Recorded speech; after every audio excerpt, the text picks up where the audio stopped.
Ange, thanks for joining us. Just get your thoughts on the performance here.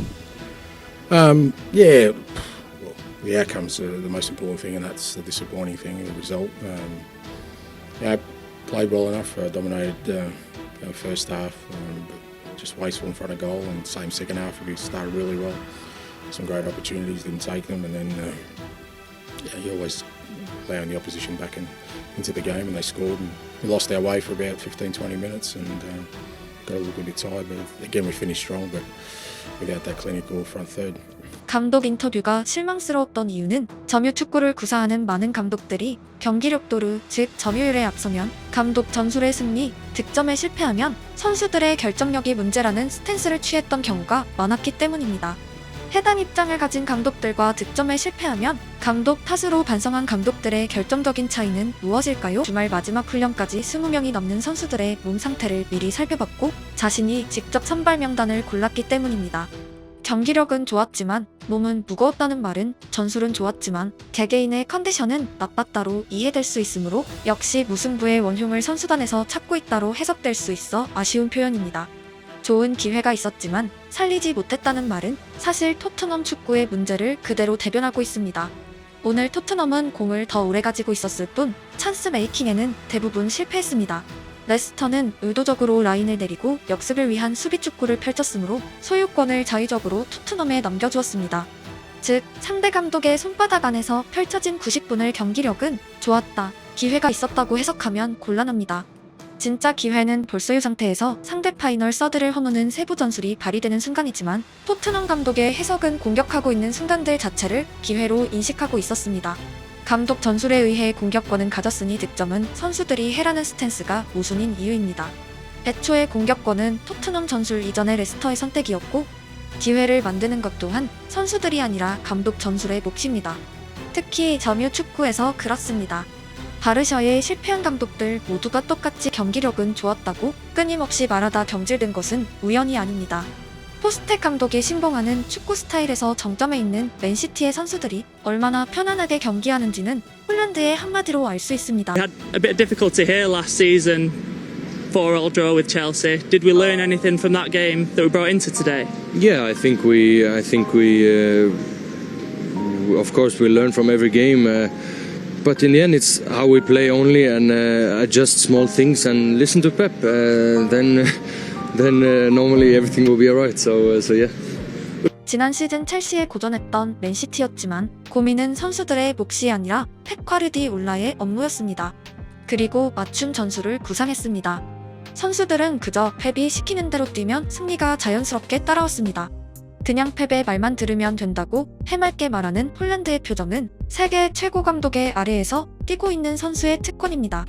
Yeah, but if we were clinical and if we find the right decision, so including me, I think we in the final third we couldn't make the right decisions, and that's why it ends. For Premier League, I think when you're not clinical and when you don't get this opportunity right, you get punished. So we need to work on it. So it's very very frustrating. 감독의 공으로 돌렸던 홀란드와 달리 무승부의 토트넘의 캡틴은 선수들이 날카롭지 못했다고 자책하고 있었습니다. 주장으로서 당연한 발언입니다.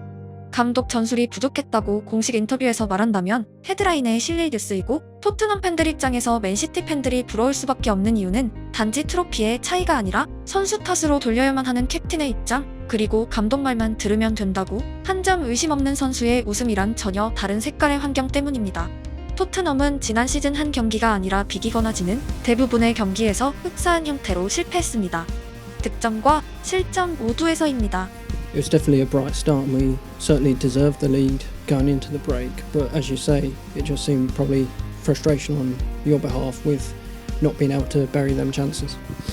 Yeah, look, there's no doubting that the performance warranted us having more than a 1-0 lead.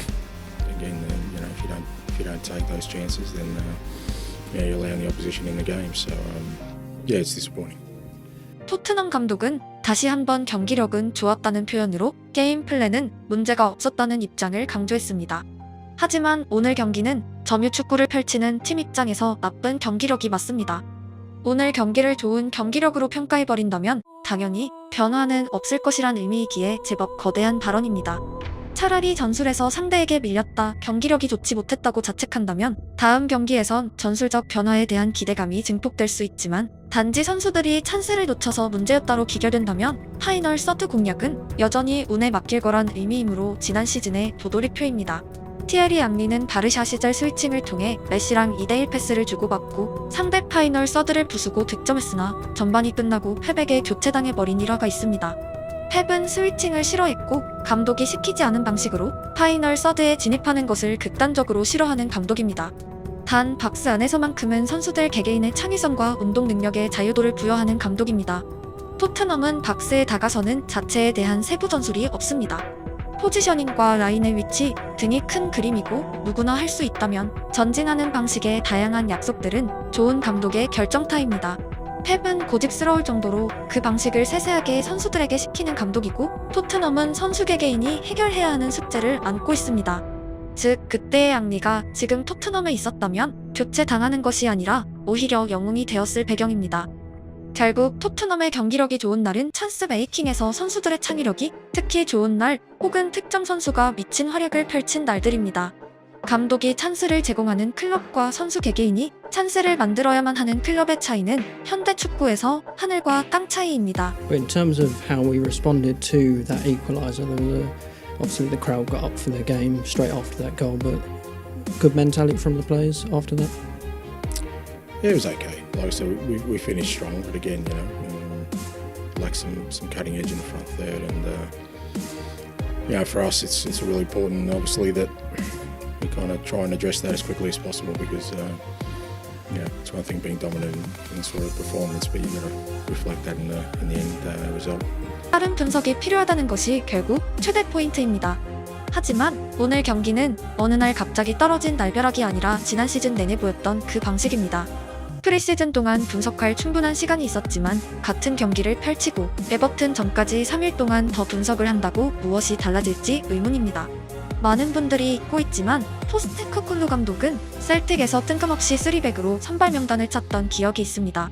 나름 상대팀에 대한 맞춤 전술을 구상했다는 의미입니다. 하지만 토트넘에 와서는 상대가 아니라 자신만의 전술을 모든 경기에 똑같이 사용하고 있는지 개인적으로 미스테리입니다. 포지션이 동일하다면 세부 전술에서라도 경기마다 차이가 있어야 하는데 동일합니다. 경질은 프론트에 몫이고 팬들은 결국 다음 경기엔 나아질 거란 기대감으로 기나긴 시즌을 보냅니다. 주말 경기에는 선수들이 직접 길을 열어가는 축구가 아니라 감독의 결정이 빛을 발하길 기대하고, 에버튼이 완전히 알고 있는 기존의 토트넘 축구의 예상 못한 무엇인가가 첨가되길 바랍니다. 아침 영상에서도 말했지만 축구는 원래 지기도 하고 비기기도 하는 스포츠이지만 본질은 성적보다 상장이 있습니다. 어제보다 나은 오늘에는 분명 축구를 넘은 메시지가 있기 때문입니다. 하지만 어제와 똑같은 오늘, 그것도 같은 문제의 지속성은 팬들의 응원 동력을 꺾게 됩니다. 좋은 축구로 비기는 것과 모두가 알고 있는 방식으로 비기는 것이 완전히 다른 이유입니다. 전자의 경우에는 박수가 쏟아지지만 오늘 경기 이후 대부분의 팬들이 한숨 섞인 반응을 보인 이유는 프리시즌에 시간이 낭비되었다 싶을 만큼 지난 시즌과 동일했고, 성장이란 스포츠의 꿈마저 발견할 수 없었기 때문입니다. 상대를 이기는 것은 물론 중요합니다. 하지만 해밍웨이는 말했습니다. 타인보다 우수한 것이 고귀한 것은 아니다. 과거의 자신보다 우수한 것이야말로 진정으로 고귀한 것이다.